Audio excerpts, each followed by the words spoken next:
వీధి కుక్కల విషయంలో సంచలన వ్యాఖ్యలు చేసిన సుప్రీంకోర్టు సంచలన ఆదేశాలు అయితే ఇవ్వడం జరిగింది.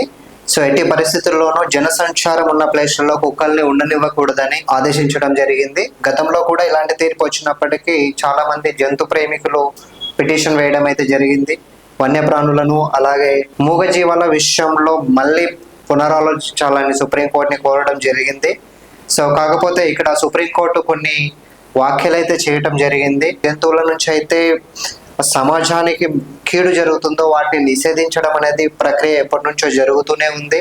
ఆల్రెడీ కొన్ని అంటే ఎగ్జాంపుల్గా తీసుకుంటే మావోయిస్టులు కానీ నిషేధిత సంస్థల్ని కానీ ఎలాగైతే నిషేధిస్తున్నామో సమాజం నుంచి, అలానే కుక్కల వల్ల కూడా వీధి కుక్కల వల్ల అంటే ఎస్పెషల్లీ కొన్ని రోగాలు అయితే వ్యాప్తి చెందుతూ మానవాళికి ఎంతో కొంత ప్రమాదం అయితే తెస్తున్నాయి.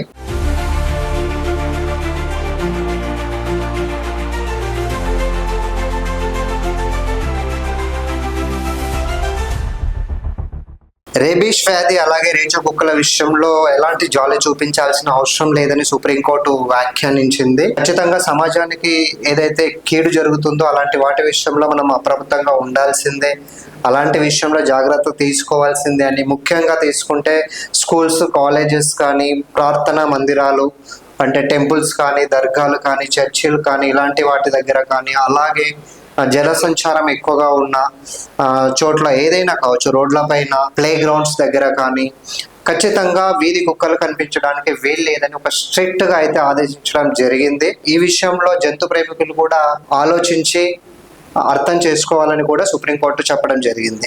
అలాగే ప్రతిదీ కూడా కోర్టు పైన డిపెండ్ అవ్వకుండా, కోర్టు ఆదేశాలపైన డిపెండ్ అవ్వకుండా రాష్ట్రాలు కూడా తమ వంతు కృషి చేస్తూ సో సమస్యలకు పరిష్కారం కనుగొనే దిశగా ముందుకు వెళ్ళాలని కూడా సుప్రీంకోర్టు వ్యాఖ్యానించడం జరిగింది. ఇంతకు ముందు కూడా మేము చాలా సందర్భాల్లో రాష్ట్రాలను కూడా ఆదేశించాము. వీధి కుక్కల విషయంలో వాటికి ఆవాసం కల్పించడం కానీ, జాగ్రత్తలు తీసుకోవటం కానీ, టీకాలు వేయడం కానీ ఇలాంటివన్నీ కూడా మీరు కూడా ఆలోచించి ముందుకు వేయాలని మేము ఎంత చెప్పినా కూడా రాష్ట్రాలు ముందుకు రావట్లేదని కూడా సుప్రీంకోర్టు వ్యాఖ్యానించడం జరిగింది. ఇకపైనైనా జాగ్రత్తలు తీసుకోవాలని రాష్ట్రాలన్నింటినీ కూడా ఆదేశించడం జరిగింది.